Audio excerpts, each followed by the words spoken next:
আয়োজিত আজকের এই সমাবেশে উপস্থিত টাঙ্গাইল জেলার শীর্ষ উলামায়ে কেরাম, উপস্থিত বাংলাদেশ খেলাফত মজলিসের কেন্দ্রীয় ও জেলা নেতৃবৃন্দ, উপস্থিত রয়েছেন জাতীয়তাবাদী দল বিএনপি, জামায়াতে ইসলামী বাংলাদেশ সহ বিভিন্ন রাজনৈতিক দলের জেলা নেতৃবৃন্দ, উপস্থিত রয়েছেন বাংলাদেশ খেলাফত মজলিস, যুব মজলিস সহ সহযোগী সংগঠনগুলোর বিভিন্ন থানা পর্যায় থেকে সমবেত নেতাকর্মী, দায়িত্বশীল ভাইয়েরা, সর্বস্তরের তৌহিদি জনতা, টাঙ্গাইল জেলাবাসী।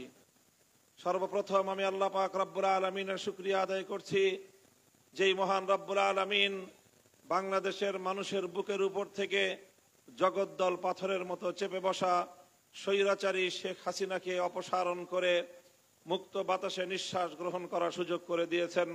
আল্লাহুম্মা লাকাল হামদু ওয়া লাকাশ শুকর। সংগ্রামী সাথী ও বন্ধুগণ, আমি সেই সকল শহীদানদেরকে স্মরণ করছি 2009 সালে যারা প্রাণ দিয়েছিলেন, 57 জন দেশপ্রেমিক সেনা কর্মকর্তা। 2013 সালে রাতের অন্ধকারে তাহাজ্জুদরত ঘুমন্ত অবস্থায় বহু হেফাজতে ইসলাম বাংলাদেশের নবী প্রেমিক, আল্লাহর পয়গম্বরের আশেক উম্মতকে যারা হত্যা করেছিল, যাদের সেই ফ্যাসিবাদী আচরণের শিকার হয়ে হাজারো হেফাজতের নেতা কর্মীরা পঙ্গুত্ব বরণ করেছে, স্মরণ করছি সেই সকল শহীদানদেরকে যারা আল্লামা দেলোয়ার হোসেন সাইদি রহমতুল্লাহ আলাইহির বিরুদ্ধে কল্পিত নাটক সাজানো মৃত্যুদণ্ডের রায় ঘোষণা করার পর কোরআন প্রেমিক হাজারো জনতা, লাখো জনতা রাজপথে নেমে আসার প্রেক্ষিতে গুলি করে পাখির মতো গুলি হত্যা করা হয়েছিল শতাধিক নবী কোরআন প্রেমিক জনতাকে। স্মরণ করছি 2021 সালে বাংলাদেশের স্বাধীনতার সুবর্ণ জয়ন্তীকালে যখন বাংলাদেশে গুজরাটের কসাই নরেন্দ্র মোদীকে আমন্ত্রণ জানিয়ে মুসলমানদের রক্তের সঙ্গে উপহাস করার আয়োজন চলেছিল, হেফাজতে ইসলাম বাংলাদেশ প্রতিবাদ জানানোর প্রেক্ষিতে হেফাজতের প্রায় 25 থেকে 30 জন নেতা কর্মীকে নির্মমভাবে হত্যা করেছিল। 2024 সালে জুলাই এবং আগস্ট মাস জুড়ে বাংলাদেশের আকাশ বাতাস প্রত্যক্ষ করেছে এক নজিরবিহীন মর্মান্তিক নির্যাতনের ঘটনা। পৃথিবীর ইতিহাসে বিরল শান্ত স্বাভাবিক পরিবেশে এমনিভাবে একটি সাধারণ ছাত্র জনতার বিরুদ্ধে এমন হত্যাযজ্ঞ চালানো যায়, আজকের 21 শতাব্দীতে এসে যার কল্পনা করাও কঠিন। এজন্য আমি বলে থাকি, বাংলাদেশে হাজার বছরের মধ্যে শেখ হাসিনার মতো এত নির্মম, এত বর্বর কোন মানুষের জন্ম হয়েছে কিনা আমার সন্দেহ হয়। এই নির্মমতার শিকার হয়েছে আমাদের স্কুলের কোমলমতি ছাত্ররা, নির্মমতার শিকার হয়ে শাহাদাত বরণ করেছে কলেজ ইউনিভার্সিটির ছাত্ররা, শিকার হয়েছে আমাদের মাদ্রাসার ছাত্ররা। 3 বছরের শিশু সন্তান রেখাই পায়নি, আবার বৃদ্ধ বনিতা সহস্রাধিক মানুষকে হত্যা করে অসংখ্য মানুষের লাশ পর্যন্ত গুম করেছে, যাদের বাবা মা এবং যাদের উত্তরাধিকারীরা কোনোদিন তাদের সন্তান এবং তাদের বাবার কবর পর্যন্ত খুঁজে পাবে না। এই নির্মমতার স্বাক্ষর হয়ে থাকবে বাংলাদেশ। সেই সকল শহীদানদের জন্য রুহের মাগফিরাত কামনা করি।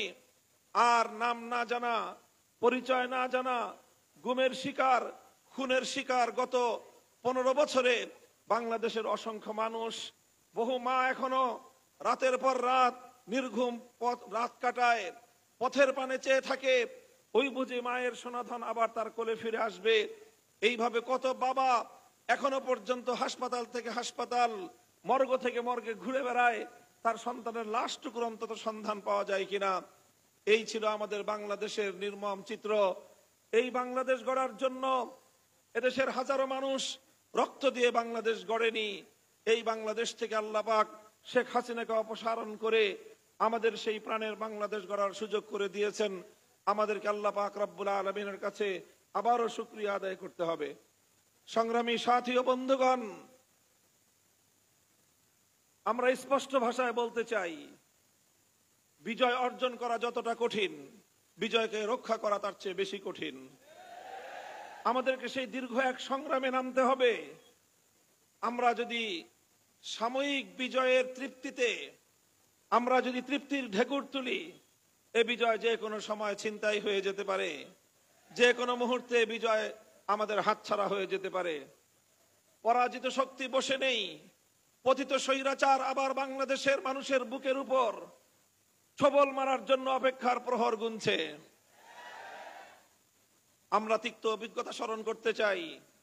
1971 সালে বাংলাদেশ স্বাধীন হয়েছিল। আমার এই বাংলাদেশ 55,000 বর্গ মাইলের এই জনপদ, এখন যেই জনপদের নাম বাংলাদেশ, কখনো এই জনপদের নাম ছিল পূর্ব পাকিস্তান, কখনো এই জনপদের নাম ছিল পূর্ব বাংলা। এভাবে বিভিন্ন নামের ঐতিহ্যকে, বিভিন্ন নামের ইতিহাস পাড়ি দিয়ে আজকের আমরা এই সোনার বাংলাদেশ উপহার পেয়েছি। এ বাংলাদেশ পেতে আমাদেরকে তিনটি আধিপত্যবাদী শক্তির বিরুদ্ধে লড়াই করতে হয়েছে। আমাদেরকে 200 বছর ব্রিটিশ বেনিয়া সাম্রাজ্যবাদী শক্তির বিরুদ্ধে লড়াই করে স্বাধীনতা অর্জন করতে হয়েছিল। আমাদেরকে এই পূর্ব বাংলার মুসলমানদের মানুষের জাতিসত্তার উন্নতির জন্য কলকাতার আধিপত্যবাদের বিরুদ্ধে বঙ্গভঙ্গের নামে ব্রিটিশ আমলে লড়াই করতে হয়েছিল। আর সেই লড়াইয়ের বিরুদ্ধে সাম্প্রদায়িক অপশক্তির রবীন্দ্রনাথ ঠাকুরদের নেতৃত্বে পশ্চিম বাংলার এই জাতির উত্থানের বিরুদ্ধে ষড়যন্ত্রকারী সাম্প্রদায়িক উস্কানিদাতা সহিংস আন্দোলনের রূপকার রবীন্দ্রনাথ ঠাকুর সহ যারা বাংলাদেশের মানুষের অধিকারকে হরণ করতে চেয়েছিল, বাংলাদেশের ঢাকা বিশ্ববিদ্যালয় প্রতিষ্ঠাকে যারা কেড়ে নিতে চেয়েছিল, সেই আধিপত্যবাদী দাদাবাবুদের বিরুদ্ধে সংগ্রাম করে আমাদের এই অঞ্চলের মুসলমানদের স্বাধীনতা অর্জন করতে হয়েছে। এরপর 1947 সাল থেকে 1971 সাল 24 বছর পর্যন্ত পশ্চিম পাকিস্তানের খান পাঠানদের বিরুদ্ধে আমাদেরকে লড়াই করতে হয়েছে। আমরা ওদেরকে বলেছিলাম, আমরা তোমাদের ভাই, তোমরা আমাদের ভাই। ওরা আমাদেরকে বলতে চেয়েছিল, না বাঙালি তোমরা আমাদের দাস, আমরা তোমাদের প্রভু। আমরা পরিষ্কার বলে দিয়েছিলাম, আমাদের মাওলানা আব্দুল হামিদ খান ভাসানী পরিষ্কার বলে দিয়েছিলেন যে আমাদের বন্ধু থাকতে পারে, এই জমিনের মধ্যে আমাদের কোনো প্রভু নাই। আজও আমরা বলতে চাই, আমাদের একজনই রব, এক প্রভু আরশের উপর যিনি থাকেন। এই জমিনে আমাদের কোন প্রভু নাই, বন্ধু থাকতে পারে। এই জমিনের কোন মানুষ যদি আমাদের উপর প্রভুত্ব ফেলাবার চেষ্টা করে, তার চোখ আমরা উপরে ফেলবো। আমরা এ জাতি লড়াই করে অধিকার অর্জন করে আমরা অভ্যস্ত। আমরা লড়াই করে সংগ্রাম করে স্বাধিকার অর্জন করেছি। কিন্তু তিক্ত অভিজ্ঞতা হলো এই, বারবার আমাদের এই সংগ্রামের সফলতাকে ছিনতাই করা হয়েছে। 1971 সালে ইনশাআল্লাহ বলে যে সংগ্রাম শুরু হয়েছিল, কোরআন সুন্নাহ বিরোধী কোনো আইন তৈরি না করার কমিটমেন্ট দিয়ে যারা ক্ষমতায় এসেছিল, 71-এর 16ই ডিসেম্বর বিজয় অর্জন করার কয়েক মাসের মধ্যেই নতুন করে আরেক চেতনার উন্মেষ ঘটলো। আরেক চেতনা বাইরে থেকে আমদানি হলো, সেই চেতনার নাম হলো 72-এর চেতনা। ঠিক, সেই চেতনার নাম হলো 72-এর চেতনা। বাংলাদেশের মানুষের, গণমানুষের ইচ্ছা অভিপ্রায়কে বৃদ্ধাঙ্গুলি দেখিয়ে অন্য আরেকটি দেশের প্রেসক্রিপশন অনুযায়ী 72-এর সংবিধান তৈরি করে 50 বছর পর্যন্ত বাংলাদেশের মানুষের অধিকারকে হরণ করা হয়েছে। আজ সময় এসেছে কথা বলার। আমরা বলতে চাই, এদেশের হাজার বছরের ইতিহাস ঐতিহ্যকে সামনে রেখেই বাংলাদেশের সংবিধান তৈরি হওয়া উচিত। কাজেই 71-এর বিজয়ের কয়েক মাসের মধ্যে আমাদের বিজয় ছিনতাই হয়েছিল। 2024 সালের আগস্ট বিপ্লবের পর, যেটাকে এদেশের তরুণ প্রজন্ম দ্বিতীয় স্বাধীনতার যুদ্ধ বলে আখ্যায়িত করছে, এই দ্বিতীয় স্বাধীনতার পর আজও আবার সেই পরাজিত শক্তি পেছন দরজা দিয়ে আমাদের পিঠে ছুরিকাঘাত করবার চেষ্টা করছে। আমরা শান্তির জয়গান গাইছি, আমরা সম্প্রীতির কথা বলছি, আমরা ক্ষমার কথা বলছি, অথচ গতকালকেও গোপালগঞ্জে বিরোধী দলের নেতা কর্মীদের উপর হামলা চালিয়ে আওয়ামী ফ্যাসিবাদী স্বৈরাচারী দুঃশাসনের শক্তি এখনো আমাদের ভাইদেরকে হত্যা করছে। আমরা এত দ্রুতই নিজেরা আমাদের সংগ্রামের কথা ভুলে গিয়ে নিজেদের মধ্যে বিভেদে জড়িয়ে পড়ছি। আমি সকল রাজনৈতিক দলগুলোকে বলবো, যারা ফ্যাসিবাদ বিরোধী সংগ্রামে ছিলেন, আন্দোলন করেছেন, 15 বছর পর্যন্ত রাতের বেলায় বাসায় ঘুমাতে পারেন নাই, কোনদিন ধান খেতে, কোনদিন জঙ্গলে, কোনদিন নৌকায় করে নদীর মাঝখানে ফেরারি জীবন আপনাদেরকে যাপন করতে হয়েছে। যতটুকু সময় শহরে থেকেছেন, কোর্টের বারান্দায় বারান্দায় আর হাসপাতালের বিছানায় শুতে শুতেই আপনাদের সময় অতিক্রান্ত হয়েছে 15 বছর। এমন এক স্বৈরাচারী, পৃথিবীর ইতিহাসের নিকৃষ্টতম স্বৈরাচারীর জাতাকল থেকে আল্লাহ মুক্ত করেছেন। আমাদের সংগ্রাম আরো বাকি আছে। ফ্যাসিবাদের অবশিষ্ট শক্তিকে বাংলাদেশ থেকে উৎখাত না করা পর্যন্ত এদেশে আমরা কেউ নিরাপদ নই। সীমান্তের অপর প্রান্ত থেকে আপা এখনো সংবাদ পাঠান, চট করে ঢুকে পড়ার পায়ে তারা ধান্দা করতেছেন। আপা যেখানে আছেন ভালো আছেন, ওখানে থাকেন, আমরা ধরে আনবো সময় মতো। এর আগে ঢুকবার চেষ্টা করবেন না। এদেশের মানুষের কবলে পড়লে কত ধানে কত চাল হয় হিসাবটা বুঝে পাবেন। শেখ হাসিনা 50 বছর পর্যন্ত যে রাজনীতি করেছে, আমি বলি তার রাজনীতির অনেক বৈশিষ্ট্য, প্রধান দুটি বৈশিষ্ট্য ছিল। তার 1 নম্বর বৈশিষ্ট্য, শেখ হাসিনার রাজনীতি ছিল প্রতিশোধের রাজনীতি। 75 সালে তার বাবাকে কেন খুন করেছিল মানুষ, কেন অভ্যুত্থান হয়েছিল 15ই আগস্ট, সে কথা তিনি ভুলে গেছেন। 30,000 মায়ের বুক খালি করেছিল বাকশালীরা। বাংলাদেশের মুক্তিযুদ্ধ এত মানুষ মরে নাই, সেই পরিমাণ মানুষ 71 থেকে 75-এর 15ই আগস্ট পর্যন্ত এদেশে হত্যা করা হয়েছে। সেই মানুষের জন্য কোনো মায়া নাই, কোনো চোখের অশ্রু নাই, সব চোখের অশ্রু শুধু 15ই আগস্টের জন্য। এই বৈষম্য ভালো না। যে সকল মানুষ নিরীহ নিরপরাধ নারী শিশু 15ই আগস্টে নিহত হয়েছেন, তাদের জন্য আমরা সমবেদনা প্রকাশ করি। কিন্তু শুধু নিহত তো তারাই হন নাই, তাদের রক্তের যেমন দাম আছে, ওই 30,000 মায়ের চোখের অশ্রুর কোনো মূল্য নাই। যাদের সন্তানদেরকে, তরতাজা তাগড়া তাগড়া যুবকদেরকে তুলে নিয়ে গিয়ে আপনার বাবা হত্যা করেছিল, সিরাজ শিকদারদের জীবনের কোনো মূল্য ছিল না। যাই হোক, পুরাতন হিসাব, ওই হিসাবে আমি যেতে চাই না। 15ই আগস্ট এই অভ্যুত্থানের পর শেখ হাসিনা আন্তর্জাতিক গণমাধ্যমে বলেছিলেন যে জাতি তার বাবাকে খুন করেছে, হত্যা করেছে, তিনি সেই জাতির কাছ থেকে প্রতিশোধ গ্রহণ করবেন। এই ঘোষণার পর 1975-এর 15ই আগস্ট থেকে 2024-এর 5ই আগস্ট, এই 50 বছর শেখ হাসিনা বাংলাদেশে রাজনীতি করেছেন। শেখ হাসিনার এই রাজনীতিটা ছিল প্রতিশোধ গ্রহণের রাজনীতি।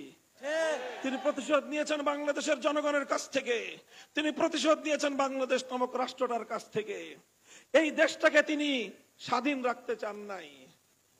দেখেন না, কথায় কথায় বলতো বিদ্যুৎ দিয়েছি, বেশি কথা বললে বিদ্যুতের সব সুইচ বন্ধ করে ঘরে বসে থাকবো। বলতেন এই মোবাইল ফোন দিয়েছে কে? উনি মোবাইল ফোন দিয়েছিলেন, উনি বাংলাদেশে ইন্টারনেট দিয়েছিলেন। সারা পৃথিবীর মানুষ যখন মোবাইল ব্যবহার করে অগ্রসর হয়ে গেছে, বাংলাদেশে নাকি জনগণকে উনি মোবাইল দেন। এই ছিল ওনার ভাবখানা। পদ্মা সেতুটা মনে হয় যে ওনার বাপদাদার টাকা দিয়ে উনি বানায় দিয়েছিলেন। এই অবস্থা করতেন। এই অবস্থা করে তিনি এই বাংলাদেশটা সম্পর্কে তার ধারণা এটাই ছিল, বেশি বাড়াবাড়ি করবা, বাংলাদেশটাকে ভারতের অঙ্গরাজ্য বানায় দিব। এটা ছিল তার রাজনীতি। এজন্য ভারতে গিয়ে তিনি মাথার মধ্যে তিলক পরেন। সেখানে তাকে মুখ্যমন্ত্রীর ঘোষণা দেওয়া হয়, তিনি মুস্কি মুস্কি হাসেন। বাংলাদেশের মানুষ সেদিনই বলে দিয়েছিল, বাংলাদেশের ক্ষমতার মস্তদে আমরা স্বাধীন আত্মমর্যাদা সম্পন্ন প্রধানমন্ত্রী চাই, তিলকওয়ালী মুখ্যমন্ত্রী দেখতে চাই না।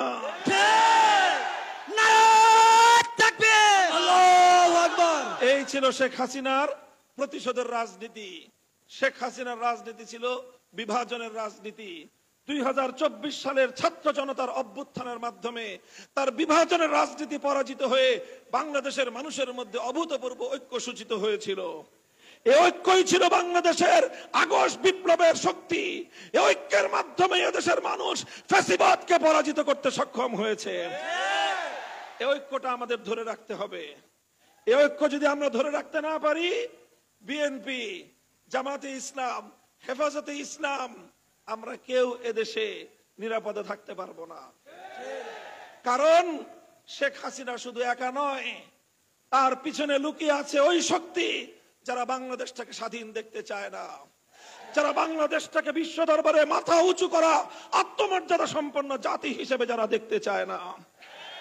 সংগ্রামী সাথী ও বন্ধুগণ, তাই আমরা পরিষ্কার ভাষায় বলতে চাই, অন্তর্বর্তীকালীন সরকারের কাছে আমি দাবি জানাবো, গতকালকে গোপালগঞ্জে যেই ঘটনা সংঘটিত হয়েছে, 24 ঘন্টার মধ্যে তার প্রকৃত দোষীদেরকে গ্রেফতার করে বিচারের কাঠগড়ায় দাঁড় করাতে হবে।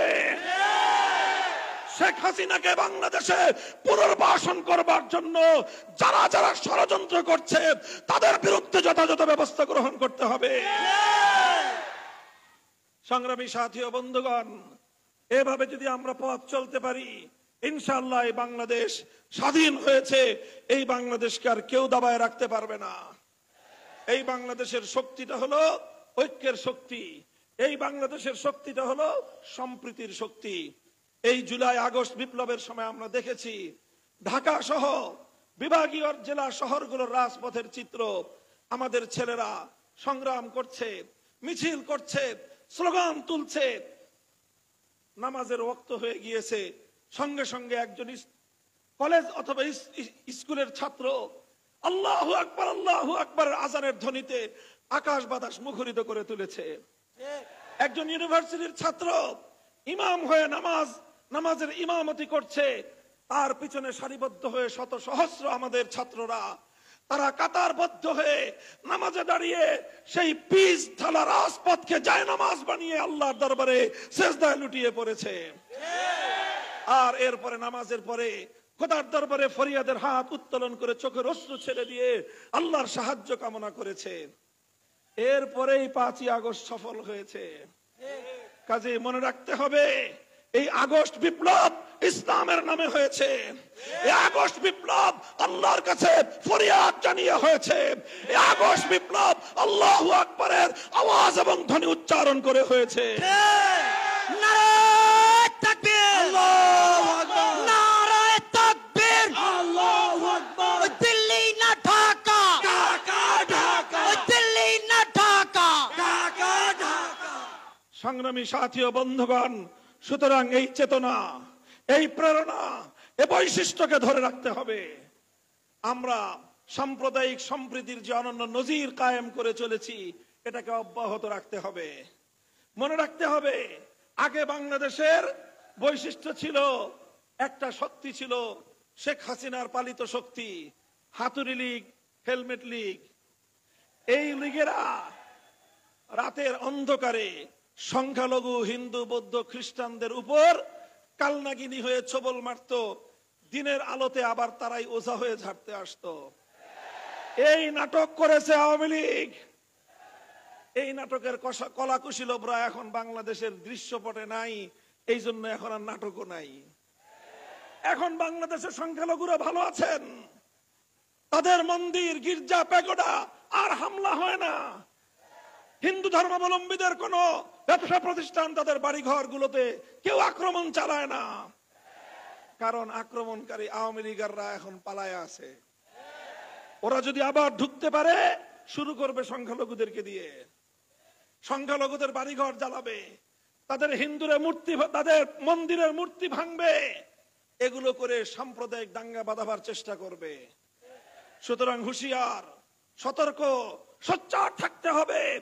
আমি এই মুনাফিক শক্তিকে বাংলাদেশের রাজনীতিতে আর পুনর্বাসিত হতে দেওয়া যাবে না। আমরা সাম্প্রদায়িক সম্প্রীতির যেই নজির বাংলাদেশে চলছে, এটাকে অব্যাহত রাখতে হবে। মুসলিম জাতিসত্তা, এদেশের 90% মুসলমানদের চেতনা, তাদের ধর্মীয় সেন্টিমেন্টকে যদি আপনি শ্রদ্ধা না জানাতে পারেন, এদেশে কোনোদিনও সাম্প্রদায়িক সম্প্রীতির অবস্থা বহাল রাখা যাবে না। আল্লাহর নবীর বিরুদ্ধে কেউ কটূক্তি করলে হুঁশিয়ার, হুঁশিয়ার। আল্লাহর নবীর ইজ্জতের হেফাজতের জন্য আমরা শাপলা চত্বরে অকাতরে রক্ত দিয়েছি, আবারও আমরা যে কোনো সময় শাপলা চত্বরে যেতে প্রস্তুত। এই বিষয়ে আপোষ করার কোনো কিন্তু সুযোগ নাই। কাজেই সম্প্রীতির সকল জায়গাগুলোকে সম্মিলিতভাবে আমরা সংরক্ষণ করব ইনশাআল্লাহ। আগামীর বাংলাদেশ হবে ইনশাআল্লাহ সম্প্রীতির বাংলাদেশ, ইনসাফের বাংলাদেশ, বৈষম্যহীন এক বাংলাদেশ। আখেরি পয়গাম, পূর্ণাঙ্গ বৈষম্যহীন সমাজ গড়তে হলে, ইনসাফ ভিত্তিক একটি সমাজ গড়তে হলে মানব রচিত তন্ত্র মন্ত্র দিয়ে সেই পূর্ণাঙ্গ সফলতা কোনোদিনও পাওয়া সম্ভব হবে না। সেজন্য প্রয়োজন আল্লাহর জমিনে আল্লাহ প্রদত্ত রাজনৈতিক বন্দোবস্ত, প্রতিনিধিত্বের রাজনীতি তথা খেলাফত ব্যবস্থা বাস্তবায়ন করতে হবে। বাংলাদেশ খেলাফত মজলিস আপনাদেরকে সে আহ্বান জানাচ্ছে, আগামী দিনে আমরা বাংলাদেশের জনগণকে সঙ্গে নিয়ে আমাদের এই আল্লাহর জমিনে আল্লাহর দেওয়া যে ব্যবস্থা, হাজার বছর ধরে এই জনপদের মানুষের যে আকাঙ্ক্ষা, সেই আকাঙ্ক্ষা বাস্তবায়নে আমরা ইনশাআল্লাহ খেলাফত ভিত্তিক একটি ইনসাফ রাষ্ট্র কায়েম করতে চাই। আপনারা প্রস্তুত থাকবেন তো ইনশাআল্লাহ? বাংলাদেশ খেলাফত মজলিস, খেলাফত যুব মজলিস, ছাত্র মজলিস সহ আমাদের সংগঠনের পতাকা তলে আপনারা শামিল হন। আমাদের সংগ্রাম চলছে, চলবে। দেশের জন্য, মানুষের জন্য, মানবতার জন্য আমাদের এই অবিরত সংগ্রাম অব্যাহত থাকবে ইনশাআল্লাহ। দেখা হবে রাজপথে, কথা হবে স্লোগানে স্লোগানে। সকলকে আবারও আজকের এই সমাবেশে কষ্ট করে যোগদান করে দীর্ঘ সময় অপেক্ষার প্রহর গুনবার জন্য আন্তরিক অভিনন্দন জানিয়ে বক্তব্য শেষ করছি। আখিরু দাওয়ানা আলহামদুলিল্লাহি রাব্বিল আলামিন। বাংলাদেশ জিন্দাবাদ, বাংলাদেশ খেলাফত মজলিস জিন্দাবাদ। নাসরুম মিনাল্লাহি ওয়া ফাতহুন করিব। আসসালামু আলাইকুম ওয়া রাহমাতুল্লাহ।